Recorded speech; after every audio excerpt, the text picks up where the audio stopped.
What's up, everybody? Welcome to Bladecraft with Scab Joe. Sit back, relax. We got a pretty good show here.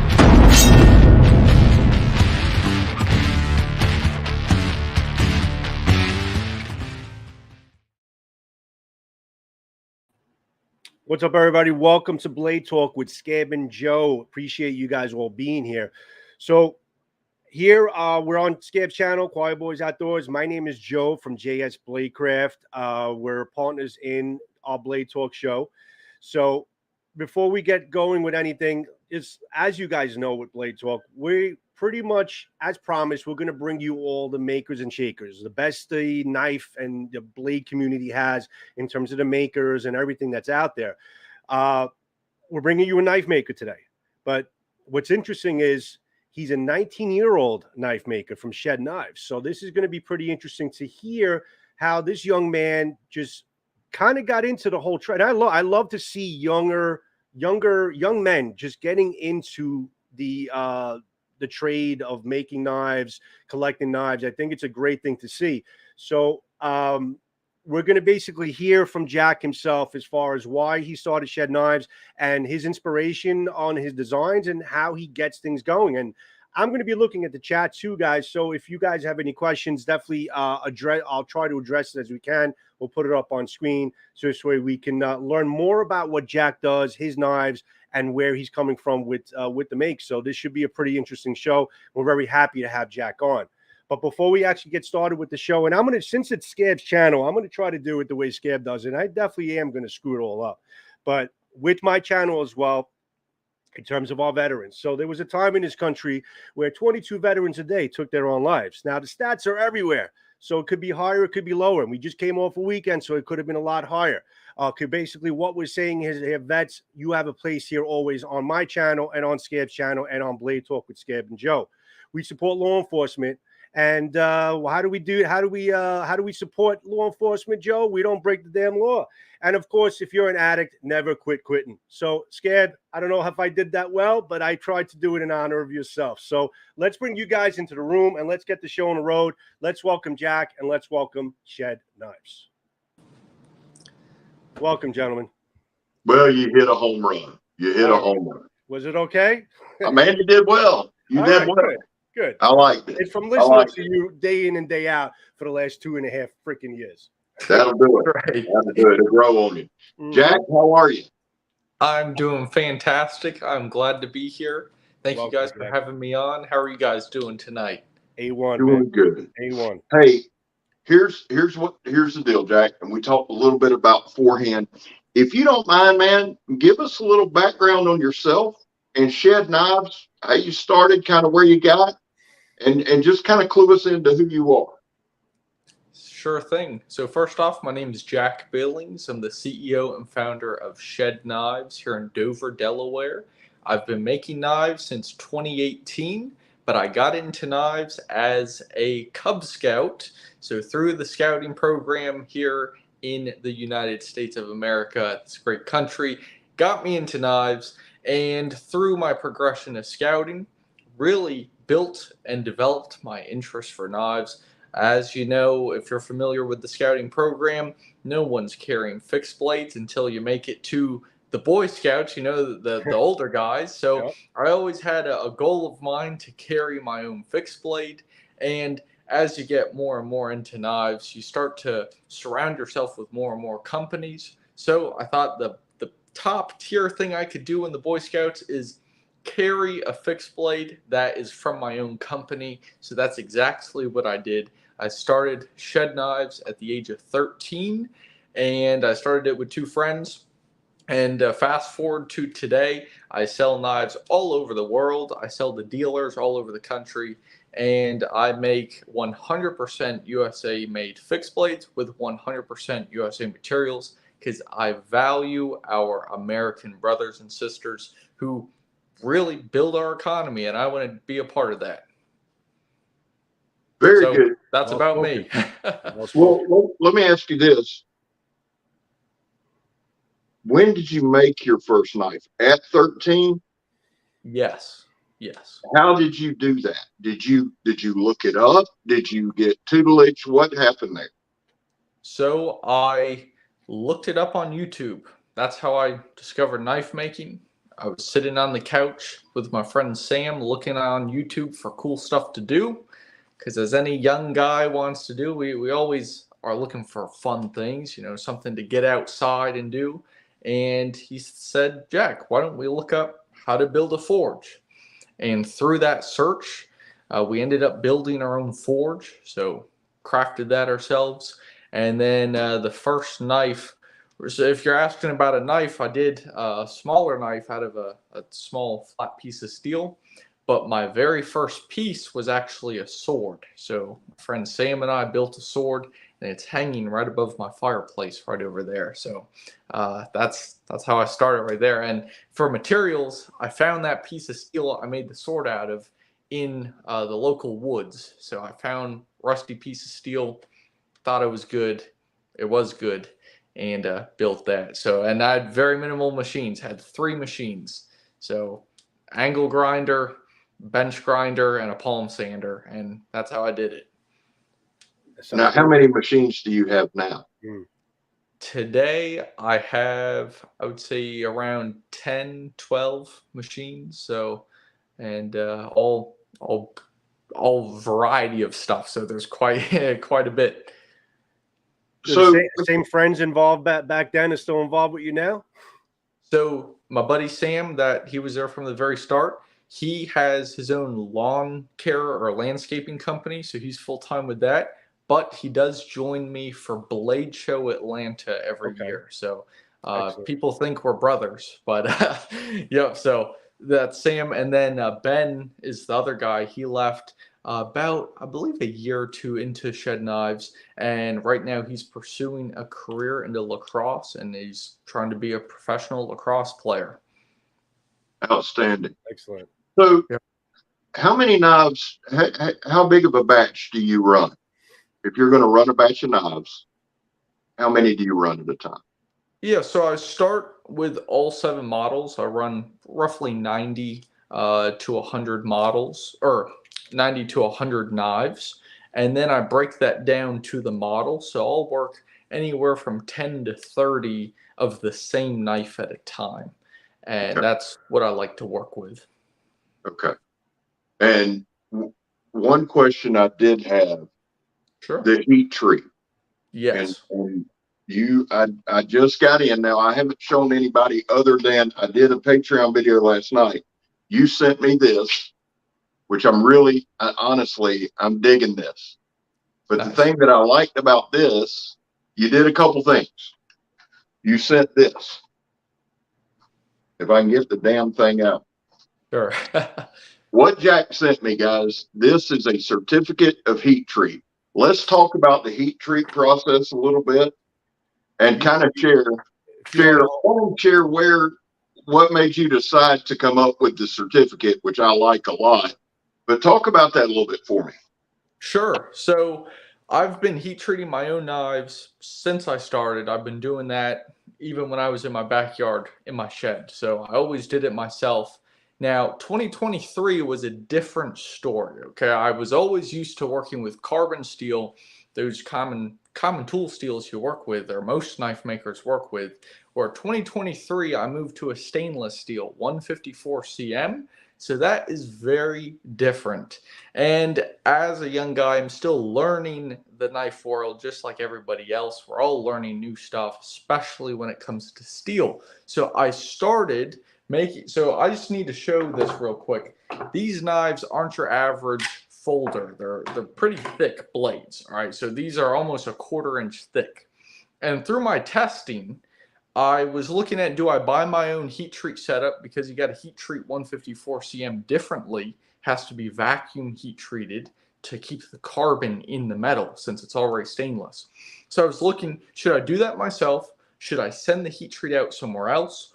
Or do I not even heat treat at all, just to see how good 154 cm is? So through my testing, the first few months into the 2023 release, I was not heat treating my blades, but it's because they were performing really good. Like Scab, the Atlas you got, the Cleaver, this thing right here, this Atlas was not heat treated.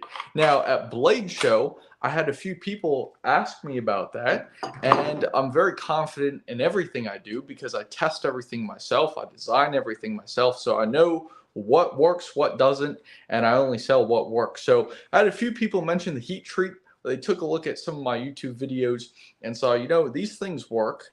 Just the heat treat, not them, the blades not being heat treated. Like it has a question like, I wonder what the performance is. And I had too many questions, too many being 3 people, 4 people come to me about heat treating. And I decided, you know, that's enough. Let me do it right. If I'm going to do the job, let me do the thing right. Just like what Chris Reeve says, if you're going to do the job, you better do it right. So I decided to go with Kowalski heat treating, and I figured, you know, for everybody buying new blades, you have to know where it's heat treated. You have to know how it's heat treated as well. And that will just stop any questions from now on. So, or at least reduce them. So that's my heat treat story. I've got all my knives now heat treated, guaranteed 58 to 60 Rockwell. And yeah, so if you have any questions about that or want to talk about it, I'm open. Let me, Joe, real quick. I'm sorry to cut you off, and I'm gonna let Joe do the next one. Those few YouTube videos you did, I think, caused some confusion and misunderstanding. And I specifically asked you about the heat treat for that reason. Sure. And so, Joe, here's what I want to do. And time out. I want to take a couple clips from this and make some shorts out of them. And I definitely want to include the segment where he's talking about the heat treat, because here's what happens, Jack. And I've kind of figured this out. There can be a million great reviews, a million awesome reviews. I can do a million reviews, which are awesome. Right. But all it takes is one little bit of confusion, one little misstep, and you're dealing with a world of hurt over a misunderstanding. So that's kind of why I brought that up. I like the certificate. I like that you're upfront about it. So thank you for clarifying that. And we'll talk more about it in a minute. Joe, go ahead. I didn't mean to cut you off. No, it's kind of similar to what you're saying. I mean, listen, it's being an American knife maker, it's all about transparency. And that's why people like American knives, is about the transparency of it. You know, knowing where the stuff is coming from, knowing who's making it, and knowing that you're going to support it. Now, can you speak a little bit about your customer service, about you have any guarantees in your knives? Because obviously people love American. Listen, the what people tout as far as buying American is having customer service and a warranty or a certification as far as the knives. If something goes wrong, you'll support them. So do you have anything like that? I know you're new. It's a new company for the most part. So it's hard to kind of, you have to get the wheels greased up and get things going. But if basically if someone buys your knives, if someone in the chat room, they go to your website, we're going to show your website also on the screen pretty soon. If they buy any of your knives and something goes wrong, anything can go wrong. How do you support your knives after purchase? Of course. Yeah. So customer service is a big one. Definitely is. And for me, with Shed Knives, if anybody has a problem with a knife, okay, if somebody breaks a blade, which first off, I'd be impressed with because of how thick these things are. But if somebody breaks a blade, G10 handle pops off, you know, something like that happens, send me an email, send me a message. I'm easy to get a hold of, and I will replace it the best I can. If I can repair it, I'll repair it. If I have to replace it, I'll certainly do that. And also, some people may wonder, well, Jack, you don't always resell each knives every year, because I do year releases. So some knives or some models won't make it to the next year. So if they have an issue with that knife and it has to be replaced, I'll just replace it with the newest and best version. So pretty much the only question I'm going to ask is, how did it happen? And really that's so I can continuously improve my knives. Right. Be very careful. Be very careful breaking one into existence. And you know, it might be worth, and I would say this, there's a guy, Joe X, who tests to failure. Might not be a bad idea to send him one. What he does is break it. Yeah. Just a thought, and we can talk about that off of here. Tell me, success is great, and that's wonderful. Tell me about some failures, some setbacks, because here's what's happening. People are sitting in the chat right now. Success is great, Yeah. but they want to know how you got there. So tell me about a couple failures. What some struggles are. Yeah, let's see. Man, that's a very good question right there. Going back, a couple failures, I guess, would really just be getting my name out there and having a hard time as a young guy. Making, if you look at my first knives, really these things were wedges. They were just like they were more of the function of an axe than an actual knife. So, having somebody 13, 14 years old show up at your local sporting goods show trying to sell these knives for $35, some people are going to have some questions I'm not going to know how to answer yet. So, Yeah.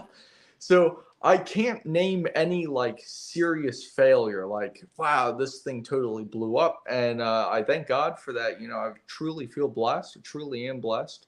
And thankfully, nothing major has happened yet. I mean, that could always change. But as far as I've been going, the knife community has really been a big support, and that's helped limit some of these failures. Had some close calls, though. I've had some close calls, but and the heat treat could have been one of them. But all that was brought to me over these past few years is just the hypotheticals. Hey, man, if this happens, how are you going to deal with it? Perfect. I'm glad you bring that up. Let me go fix that. Let me go adjust. Let me stay ahead. Think of the headlights of a vehicle. Look at how far or how bright are your headlights. I want to see as far out as I possibly can so I can reduce the damage I may be coming up on. Well, So, yeah. Go ahead, Joe. No. Two quick things. I mean, that's really important as far as just like I said, just kind of just being upfront with everybody about that, and just being there and just like stating exactly what you're doing and why you're doing it. But what I wanted to know really quick about you, as far as you're a young man, so now obviously I want to know the day in the life of Jack Billings. I want to know, how much time do you need to spend, or do you spend in your knife making, in order to meet a quota? And do you put like a personal how do I say it, like a personal quota for yourself, as far as, I got to spend this many hours? And this is also really educational. If somebody is, you have some young people in the audience that are going to watch this afterwards, and if they want to get into knife making, let people know, like, how much time do you need to spend to be successful in your business, to meet a quota, to meet demand, and how much more do you need to work to go to other levels? Like, what personal achievement are you looking forward to, that you need to basically spend more time to meet that next quota? Sure, man, that's perfect. And I'll give you a day in the life schedule. So Monday and Tuesday, those are my media days. Those are all the days I'm doing social media. Wednesday through Friday, I'm in the shop. Now, what time does my day start? I like to start my day at about 4:30 in the morning. Get up, I get my morning routine going, have a good healthy breakfast, and then I head out to the gym, get a great workout in, because you got to have a fit body to run a great business. It all interlinks. So I have to take care of myself, hit the gym. When I get back on those media days, I go straight to my calendar. I try to push my content 2 weeks out, 3 weeks out. Sometimes that works, sometimes it doesn't. Just depends on the quality of the content, But I shoot media on the weekends, but like I said, we're starting at the beginning of the week, Monday and Tuesday. I'm typing blogs, I'm doing emails. I have an email come out and a blog come out every other day, so they alternate days. So that's a lot of time to that. My videos, I'm really bumping up the videos, so that's taking a lot of time, and just all that social media stuff. Now, you're probably wondering, how about the knife making? We got to produce knives somehow, right? So the knife making, I head directly from my gym Wednesday, Thursday, Friday to my shop. My shop's about 45 minutes away. It's in southern Delaware. So I get there, right around 9 o'clock, start working around 9, and then I leave around 5:36. So through that day, really, I just see what orders do I have in, get the orders out. What knives do I have going out to review? Because I know people love seeing my knives being tested and shown off, so I like to send knives out for review. And then what knives are big sellers right now that I got to keep in inventory. So that's my top 3 priority for the shop schedule. And then the weekends, finish this up with the weekends. I try to put in 6 hours on Saturday, 6 hours on Sunday. And I mean, it's not easy. Some days are easier than others. Some days are harder than others. Yeah, everybody knows that. But shooting content Saturday, getting a lot of the footage, the videos, and then Sunday, I'm starting to put that together, starting to get some of my text, like blogs, emails, trying to get some of that scheduled out. So, yeah, but that sums up my week. I commend you, because honestly, at 19 years old, you know, at 4:30 in the morning, I was usually coming home from the night before. Yeah. So, yeah. I mean, I commend you for like the dedication that you're putting in at such a young age in terms of Thank being you. an entrepreneur and putting that much, you know, that many hours, especially on the weekends when you're telling me Saturday and Sunday as well. That's pretty cool. Yeah. I mean, that shows a lot of passion in terms of the craft. Thank you. Jack, how many, when I see a lot on Instagram looking for dealers and things, how many knives do you send to a particular dealer? Does it vary, or does it? Yeah, it varies. So minimum orders to become a dealer is 10 knives. You can order more, but 10 knives to become a dealer. And then once you get that first order in, I get you your first batch of knives. After that, you can order as many or as few as you want. Gotcha.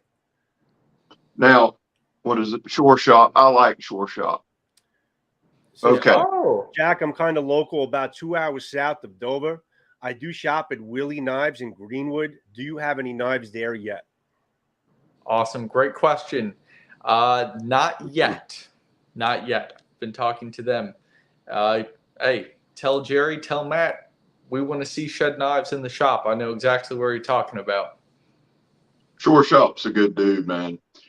Awesome. And that's the thing. That's why I wanted to have you on for a couple of reasons. One, Joe and I have, when we started this thing, we talked about a lot of different things, how we wanted to go.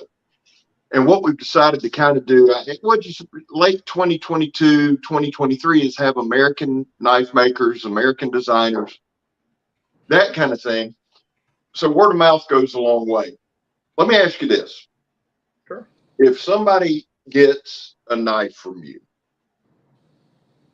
and they say to you, I like the knife, but do you do customs, or do you keep it strictly production line? Very rarely I'll do customs. Has to be a special reason for, usually family or friend for Okay. customs. But for just normal customers, hey, I'd like to see this type deal. I say, great recommendation. If I think it's great, I'll tell you, hey, great recommendation. And I put it on my list for my next model release.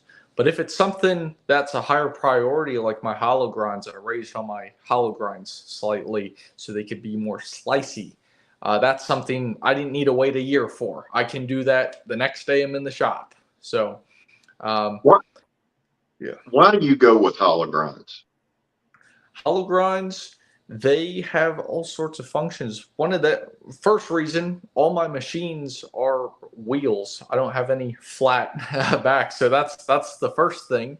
Okay. And then really, I just admire how the other companies work hollow grinds and how they help slice, and just how that blade comes down. So with thicker knives, you gotta really emphasize how sharp they are. You have to show, hey, this is a thick blade, but it still has to cut.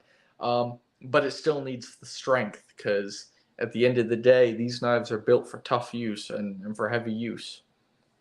And the reason I mentioned that, when you sent the Atlas, which I have here, I about had a stroke when I saw hologram, because the truth is I've snapped a couple of holograms that but the thing is with yours, and we're going to go hard on the sheep's foot. I've got some ideas there, going to do a lot of wood processing. Is there anything that you do different? Because I don't, yours is sharp. I actually had a piece of phone book paper that I sliced with it last night. So it's sharp. What do you do to ensure the toughness of the blade? It's great you got to have a sharp knife. A sharp knife will get you a long way in sales. It'll get you a long way, people talking about it, but you also have to have a knife that doesn't, chip, doesn't break under normal use. How do you ensure that? I ensure that 3 things: thickness of the blade, steel type, and then the Rockwell. So I can guarantee the thickness of the blade just by what I order. I'm rolling. So it's unfinished steel. So ever so slightly under a 1/4 inch. So this is steel straight from the sheet. I don't do any surface grinding. I just throw my blanks in a stone washer, cleans it up a little bit. And then the thickness I can change. I can adjust the thickness with my hollow grinds. And then the heat treat, that's a Rockwell right there. And then the steel type 154 cm. It's great. It's stainless. It prevents corrosion, but it has the capabilities of a carbon blade. Yeah, Emerson uses all 154 cm. I'm a huge. I love the steel. That is a good steel. What's the Rockwell normally on the range on your knives? 58 to 60. 58 to 60. Okay. Yep. And you hand grind all of them? Correct. Yes. So I do all those grinds myself. All right. And then you do all the QC yourself? Yes, I do. That's right. Okay. Do you have anybody? Can you hold that one up? Yeah. That one I haven't seen. That I like. I like that one. Yes. That is the first model I sold in 2018. I was like, man, a lot of people like this one. Let me sell it. And to see the evolution of that thing throughout the years, man, the first model of the sheep's foot in 2018 to the 2023 sheep's foot, those things are completely opposite. I know you have the website. If you go to the About Us page and scroll down a little bit, you'll see the first sheep's foot with a few other pieces of metal. So first sheep's foot there. I'm going to bring the site up. But what is your reasoning in terms of why you do the pommels the way you do in terms of that pointed pommel? Yes. Great question. So this end here, first off, let's look at the design. It just looks good. The aesthetics of it is kind of neat.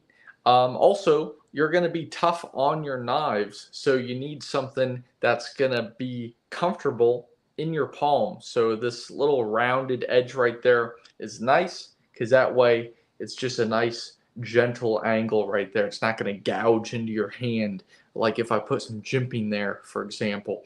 And then this point here, I call that like a soft point or a blunt point. That there, you can do some self-defense tactics right there. That will knock some sense into somebody. Can you hold it in a reverse grip? I want to see your hand in a reverse grip with that. Yes. Here you go. So there's a reverse grip. And then you can put your thumb up there. Yeah, I see how. Yeah, that would be more comfortable in terms of just placing your thumb on there a little bit better. Okay, I see that. Right. Yeah. So just like that. And then the other end here, some guys have larger hands that if I made a knife for their hands, I wouldn't sell any except to them. So you got a little, let's see here. You got a little addition for if you got to put a finger on there.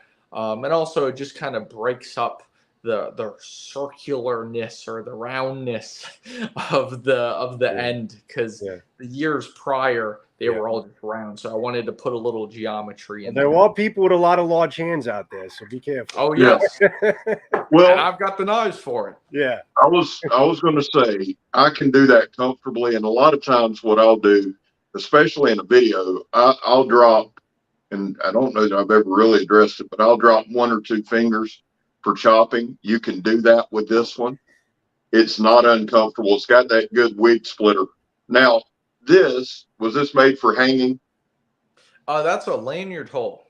And there's a reason why it's so big. It's because I taught sailing back in 2019. I was a sailing instructor, and the only rope we're working with is a 1/2 inch thick. Right. So if you're going to be on a boat, you need to be able to secure that knife. And if the only thing you have is 1/2 inch rope, you will not be able to get away with that with something like a bug out, for example. Those lanyard holes are small, so did a 1/2 inch lanyard hole. Well, I'll tell you something else that I thought about with. Sure. For those guys who skin caping, whatever with game, you don't want to put this back in the sheath bloody. You can always skin that animal, hang it up, and really, I thought, especially when you said with your background in the Scouts, I thought that might have been it, but that's a good dual use. And I'll tell you this, Jack, once a year, twice a year, Todd Carr. Todd is a good dude. Question, do you get the blanks water jetted? Do you get them out manually? Do you get them cut out manually? I get them water jet cut. Yep, so that's done up north in New Jersey. That's a good thing. What I was going to say is once a year, twice a year, I go to South Alabama for a gathering. Blackie Thomas, he's an old Southern woodsman, absolute legend. And I say that respectfully. But all those guys, Pathfinders, all those guys know who Blackie is. But what's interesting about that gathering, Jack, is there's a ton of Scout leaders there and a ton of guys who have been in the Scouts. And my grandson went with me this past year, and I just kind of sent him over to some of those old Scoutmasters, and they taught him knives. I mean, they taught him so much like a 10 or 15 minute deal. And it's things that he still, like when he comes in town, how to hand a knife. Thank you. Take the knife. Thank you. That's right. Yes. Just some really, really, really cool things. How much scouting plays into your knife making? How much outdoors from personal experience plays in, I should say? Oh my goodness. I'd say every time I go out into the outdoors, it's always, do I have the right stuff in my bag? What if I get stranded, and all that training. I mean, I can't even name it because it just comes natural to me. I mean, when you've been in the scouting program since the 1st grade, man, that's a long time. So it all just kind of comes natural. Now, was your dad in that with you? Is he? Yes. So I was about to mention him. He was the Cub pack leader when I was in the Cub Scouts. So that's cool. He became the pack leader. Then when I went to the Boy Scouts, he became the troop leader. Really grew our troop to quite a big unit there. And all of my friends, we joke that my dad is a full-time Scoutmaster. Everything is just Scout-oriented, has that mindset, a buddy system, So he's been a big role in the outdoors for me and my passion for that. So he's really helped. But and he also let me go, let me loose in the outdoors. Like, hey, he's got it. I know him. He's fine. So that's made it interesting. That's surprising. I never expected you to tell me that you had your background with the Scouts. You took me by surprise there. I didn't. I can see it obviously, but that's the first time I've personally heard, finding a career in something like this in terms of with the knives and the outdoor survival, all that stuff, from the Scouts. I think that's mad cool. I like that. Yeah. Yeah. I think you should do at some point. There's my dog. I think you should do at some point some kind of memorial knife for scouting. I think that would, like a fixed blade for Scouts. I think that would be cool, man. I really, really do. Let's do this. Joe, can we pull up the website? Yeah, and I'd like Jack to kind of walk us through some of his designs, some of the thought process. Guys in the chat, Todd, great question. Shore Shop, great job. If y'all got questions, man, open it up. That we wanted this to be for Jack to get his name out there, but we want to kind of put him to the test. You got some good questions, let us know. Sure. And real quick, I see Gary Graham here. Hey, what is the yellow handle knife called? If we're talking about this one, this is a Resilience, but that yellow is called Day Glow. So the Day Glow G10. Let's start off with the Resilience. Tell me about that. Tell me the thought process behind that. Yeah, so Real simple. Hold an imaginary knife and you'll hold the resilience, because the resilience, all the curves on this blade, everything here is designed as if you're holding a knife in your most natural state. So your thumb, most people, their thumb automatically goes, extends out from their fingers. And then if you look on the inside, I look at your palm, look at how that's curved. This fits your palm really nice. So, and just so you know, some of the photos, or really all the photos, that was from my release in February of this year. So as we can see, I've definitely improved the quality of my G10 scales, for example. So slowly going through and updating and adding photos. So just want to throw that out there. We spoke about this off air a little bit. I know that some people may ask it. That recurve there in between the handle and the blade, how do you defend that at that point not being a weak spot? Right. It's such a thick piece of steel that I'm not sure how you could break it or bend it. I mean, you certainly can with enough force, but through my own testing, I haven't even bent it. I haven't had any issues. So, yeah. Well, some of that too, and I have, there's a particular knife I have that it's going to work tough gear for production. It's called the Bobcat, and it has a transition. I'm mentioning it for that. The designer, Bobby Shoe, somebody inevitably, we live in a day and age now where something's a little thin or something's thinner than the rest of the knife. Well, we just live in that age. Yeah. Right. So Bobby sends me a video of him at like 290 pounds hammering the Bobcat into a tree and jumping up and down on it. So some of it is simply perception. Right. You know, you've got a wider blade, you've got a wider handle, and then that transition, and it just we're so ingrained now with, oh my God, everything's got to be 100% bomb proof. And the truth is, a dependable knife should last you. A dependable knife should be strong. It should be all of those things. But a knife that's heat treated correctly with the correct steel is not going to fail unless you do something to make it fail. And that's probably going to be a one-time deal in your life where, hey, stuff's hit the fan. This one time this happened. But that's not going to happen to 99% of us. Oh, yeah. Yeah, very few. And even with my previous year models, that every year we talk, a lot of people who see my knives from previous years are like, wow, every year you take a massive leap, a massive jump into improvement. And even with previous year knives, no issues. I haven't had any problems. At least people haven't come to me with issues. I mean, I had one knife that rusted, but it's because they kept it in their kayak full of salt water for. Yeah, that's going to happen. So that's going to happen.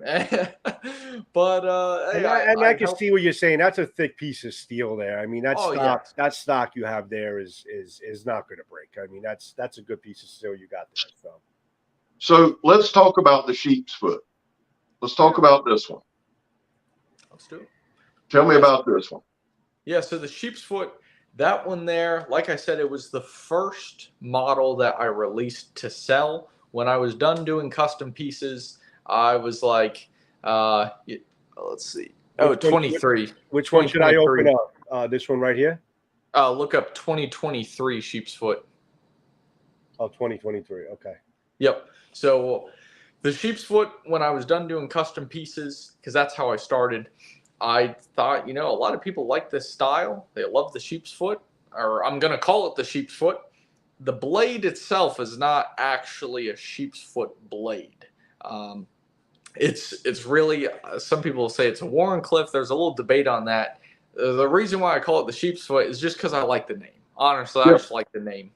And but yeah, that one, it's got a more of a blunt point. It's still very sharp, but you can pry and you really won't worry about that thing breaking on you.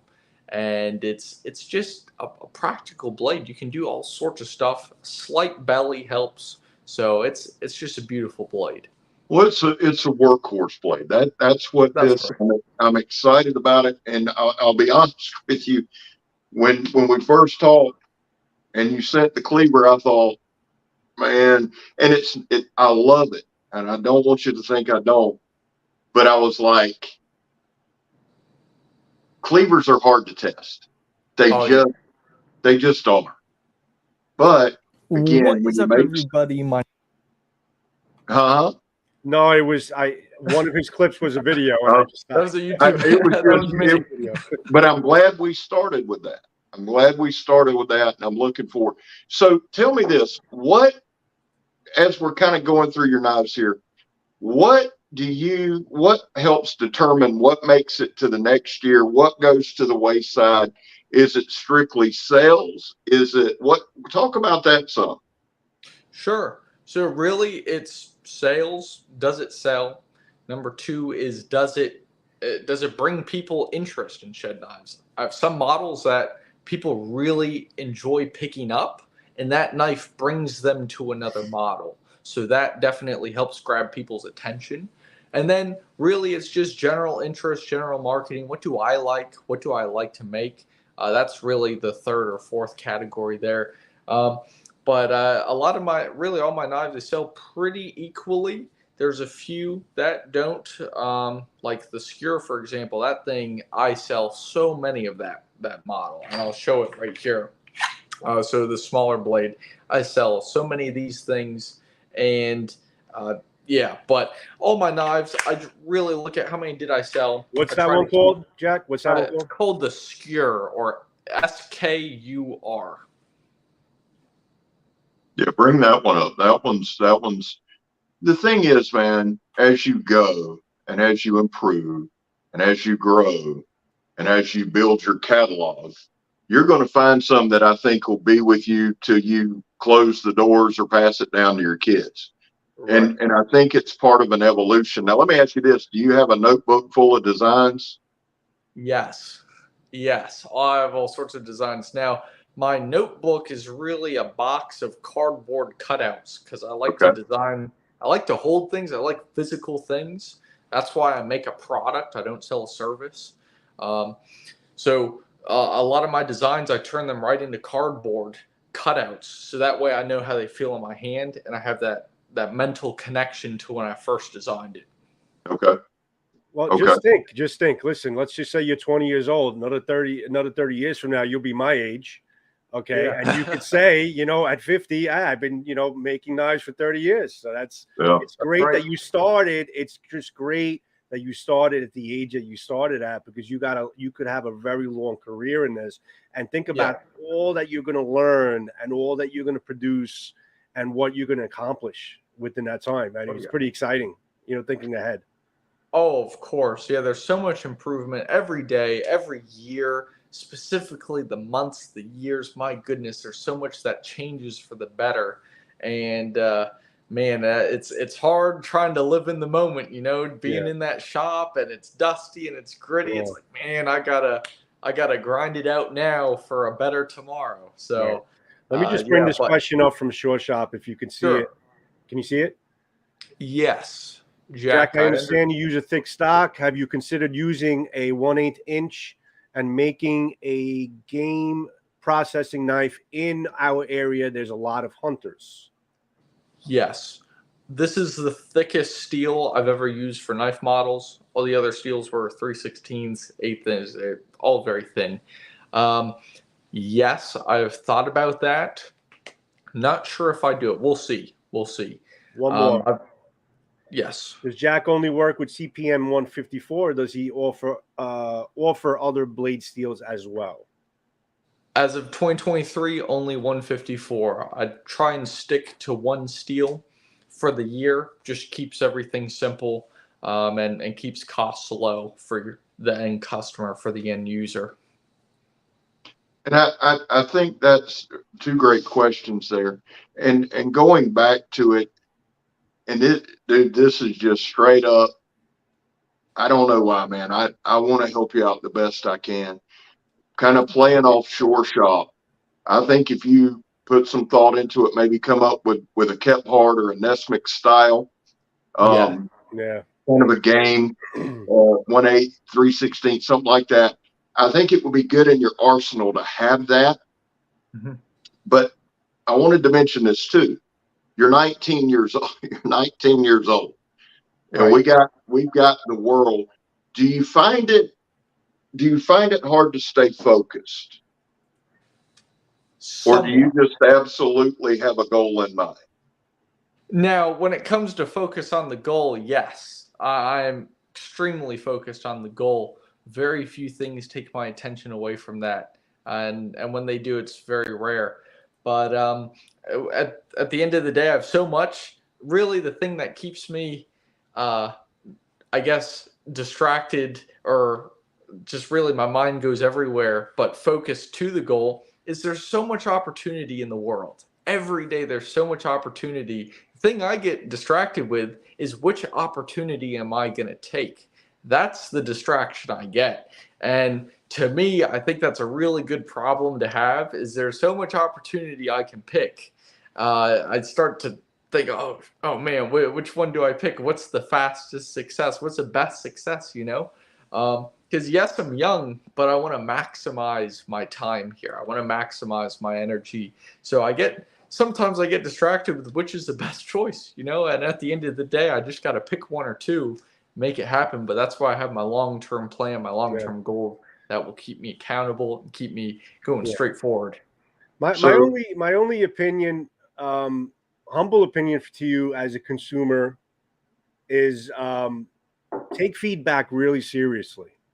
Yes. And I'm looking at your site and where you're posting the knives, and you can do whatever you want with this. But maybe I'm missing it, but you should put like a little review section where somebody could Yeah. leave a review of the knife. So this way you can see what people have to say. They could put a star review on it. They could write some words on it. Obviously, you screen, the stuff before it goes up. So this way people can see, right from the buyers as far as what knives are the most popular on your site and what really, and why people liking this particular knife that you're saying is a top seller and hear from the people. So maybe add in like a little review section and, really take that feedback very seriously, because that's going to help you in terms of, like you said, deciding, like Scab said, deciding what knives would make it to the next level, what knives need to be improved, what knives you should ditch, what knives you should improve or change or whatever, so on and so forth.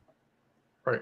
Yeah, I really would like to do the review segment on each product. I just have to figure out how to do that with my platform. So I do have a review segment on the front, the home page. If you click the home page and scroll down, you'll see some reviews there.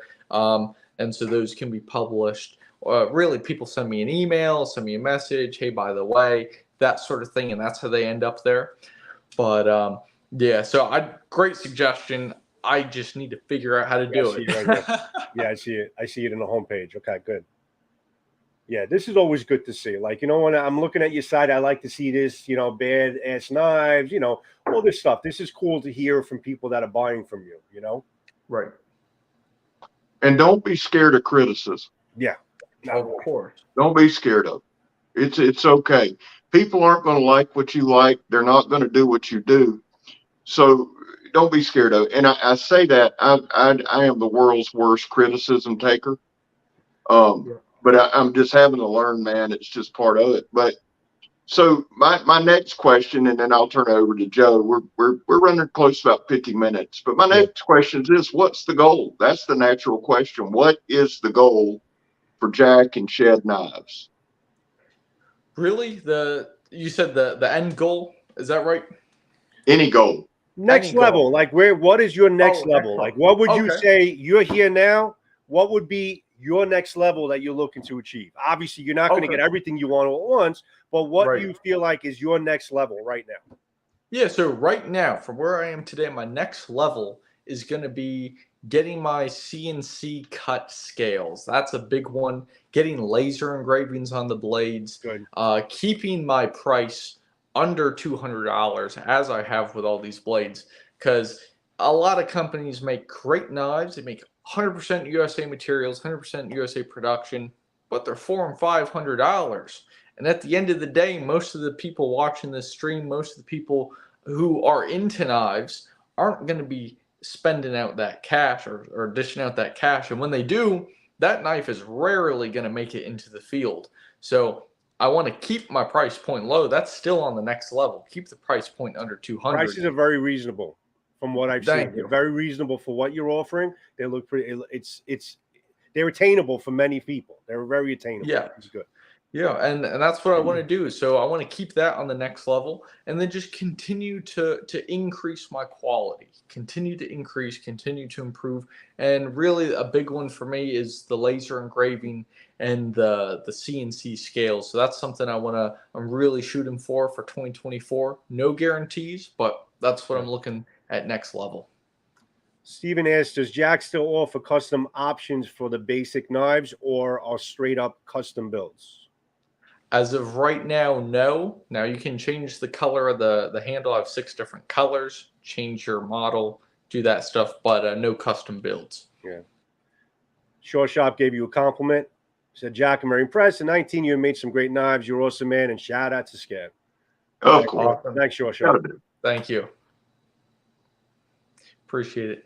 Yeah, so that's the next level, really. Just continuous improvement. And really, I want to have the quality of the big guys out there, SE knives, tops, all those big dogs.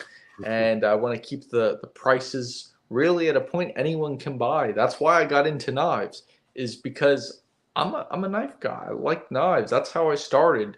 And I think to end up changing into $500 and $600 blades goes against why I even started. Right.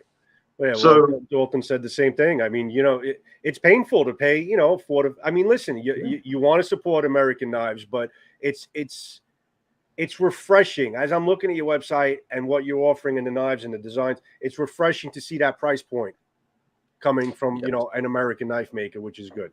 So outside of yourself, Shed Knives doesn't count. You can't say Shed. Who's your favorite knife company? Favorite knife company? It would, there we go. For fixed blades, it's between SE and Tops. But for other non-fixed blades, how about that? For folders, Chris Reeve. I really admire Chris Reeve knives. Chris Reeve is very good. Yep. Okay. Yeah. That's fair. And That's fair. honestly, I like both. Yeah, really, for Chris Reeve knives, it's because of their tolerances, their quality standards. They make beautiful knives, but really it's the attention to detail. Yeah. I watched a shop tour with Chris. He was going through step by step, and he knew his processes. He knew the fine numbers of the tolerances, and that's something I want to be able to do myself, show off my shop, show off my factory, and be able to say I make the best knives in the world.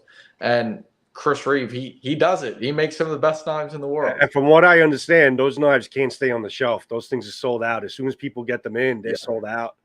I mean, really some fast. of them, they the move. last wait times I heard were up to 5 years. So I'm sure they've come down a bit. I hope they have. Mhm. But some of them are years out. Well, buddy, I'm excited. I was going to tell you this. I could tell you off there on there, but I'll tell you here. Sure. Rarely, if ever, I typically only have knives on my channel that I like. And I've done pretty well with that. So a lot of my stuff's very positive, and I just feel like that's the way to go. Right. If you ever hear me say anything critical of your knives, it's not going to be a criticism. I want to do everything that I can to help you, and I want to give you the best, not just the best review and demonstration, because at a point, if you send me a sharp knife, I can make it look good. Joe can make it look good. Mm-hmm. But I really want to help you move forward. And I really want to get your name out there. I think you're on the right track. I think you've got the right mindset. And I want to see more guys like you coming up. I really, really do. So never take anything I say, and nothing I ever say is hypercritical anyway. But I do want to say to you publicly, I'm proud of you. I think you're moving in the right direction. And I'm excited to see where you go. I like that you're willing to listen. And I think moving forward, that's going to be imperative. Super important. Really imperative. You can't listen. if we have 10,000 people watch this video, they're going to give you 10,000 ideas. So you can't do that. You can't process that. Try to take what you can, try to glean what you can from guys like Chris, from Ernie Emerson, from Medford, whether anybody likes Medford or not, he's a guy to pay attention to. Sure. And just learn and grow, man. That's the beauty. You've done the legwork. You've got this thing going. Now enjoy it. Yeah. Enjoy the ride. That's what it's all about. Let me bring up two questions. Randy had asked if you have any slip joints. Any plans for some slip joints? Sort of. Nothing in the design process, but it's on what I call the parking lot. It's on when I'm ready to get to it, it's there. So one more from Shore Sharp. Jack, try to get in with Willie Knives. I know when they have their open house, they let guys show off the knives they make. I believe the open house is in September, October. Yes. For those of you who don't know, Willie Knives, I used to work for them right out of high school. I had 1 week in between graduation and my first day at Willie Knives, so known the family for a long time. Okay. Great group. But yes, I would love to get my blades in there. So just give them a call. Let them know, hey, we want to see Shed Knives. Yeah. Singing Toad had asked, do you ship to Canada? Yes, I do. I ship wherever there's an address. Okay. Is there, answer me this on the shipping to Canada. How, is there any tariffs? Is there anything like that extra? I'm not aware of any tariffs. I know I sent a knife to New Zealand just a few days ago.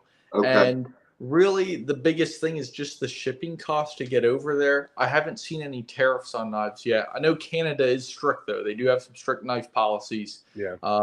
So does England. And I got the knife over there just fine. So I just got to fill a little form out, say, hey, I'm sending a knife. Yeah, and that's it. I've got to send one to Canada and I've got to send one to Austria. Oh, very nice. But I've never had any problem like. How do they know you're sending a knife? I don't understand. They don't. How do they know? It's just from the good of your heart. Unless they have a you're a knife company. But yeah, and know your laws. That's the other thing. And the reason I was asking, somebody asked I had a comment that I read literally before I logged on with you guys. Somebody was wanting to order a knife, and I can't remember from who, but they were asking, is there any extra tariffs coming to Canada? I didn't think there was, other than just the shipping cost.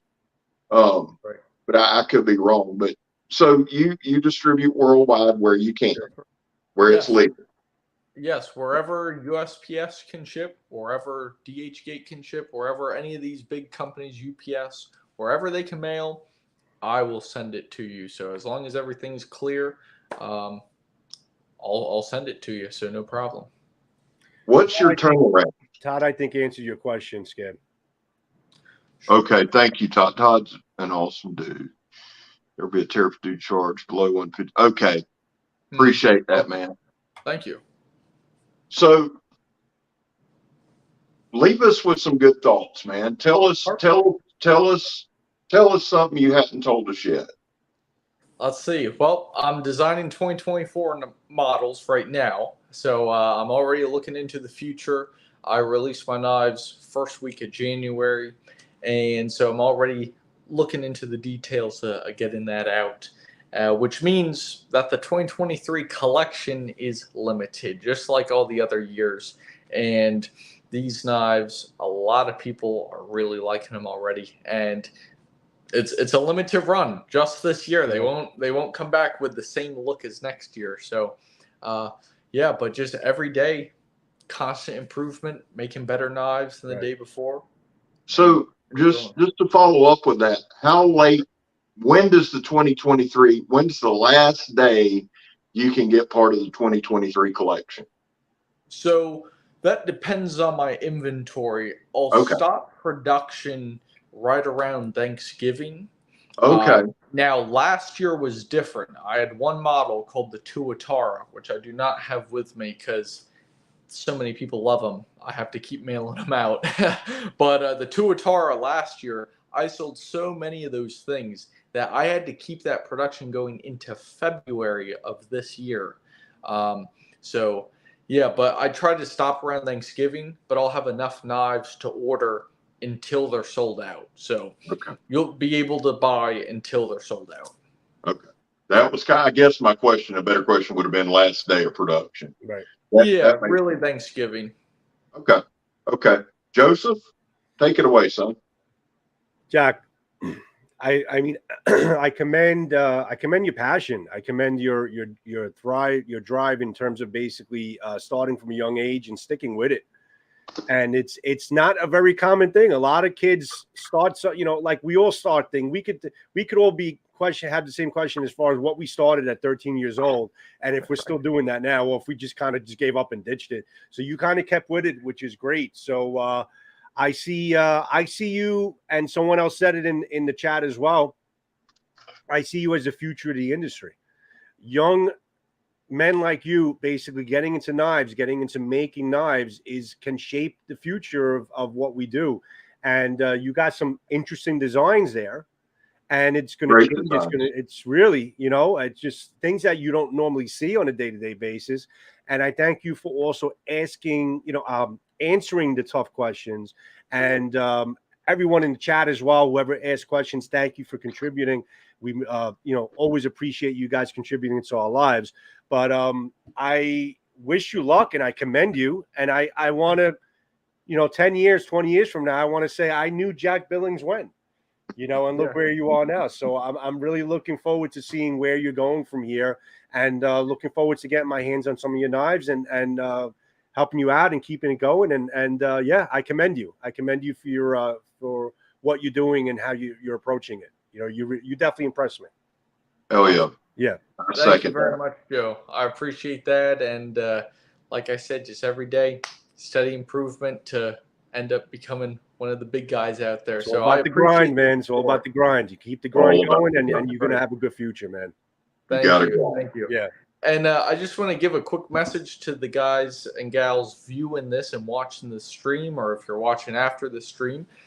If you have a question I didn't answer, hey, drop it in the comments as usual, or send me a message. I'm easy to get a hold of. You can go through the Instagram page, shed.knives. You can send me an email. Guys, it's been scrolling at the bottom of the screen the whole live. I hope you guys looked at it, but you have his website and you have the Instagram scrolling at the bottom of the screen, so you'll be able to see that. Yeah, so shedknives.com. So if you have any questions that we didn't get to, hey, send me a message. I'd love to get back to you. And Joe, Scab, thank you very much for having me on. Thank you very much for everything. I truly 100%. Do appreciate it. Thank you for being here. My wish to you is you get so big that you're going to have to start delegating authority and let somebody else take care of your social media, and let somebody else take care of your other shit, and you take care. You know what I'm saying? I hope you get to that point where you need to start delegating authority, and you get to that level where basically you have to have other people involved with what you do, because I know it's got to be a lot of work for you right now, but I hope you reach that next level very soon where you got to say, you know what, I can't handle this all on my own. I'm growing. I wish I have that wish for you. That's the plan. Well, I appreciate it. Thank you. Yeah. That's closing stuff, Joe. Yeah, guys, listen, this was a really great episode of Blade Talk. Jack, thank you again for being with us. This was, really, really cool. You're just meeting you and seeing, the young community getting into knives, which is excellent. Thank you to everyone in the chat room. If I missed your question, please, like Jack had said, put it into the comment section, and I'm sure he'll look at it, be able to answer some questions you have. But also look him up on Instagram. Look him up on his website. You can find him and you can seek him out. I know there's a lot of people in the chat room that were interested in some of your designs, and they're actually looking into them right now. So great success. Great success we wish to you, Jack. And we'll definitely, see you around the corner. And listen, if you ever want to come on, this is, you can come onto our platform whenever you want. If you have new things coming in for 24, whatever it is, you're welcome on Blade Talk again as well.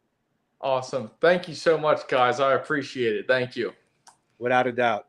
So, guys, thank you. Scab, have a good evening, everyone, and we'll see you on the next Blade Talk. which should be coming pretty soon. Have a good night, everyone. Hang out in the chat, Jack.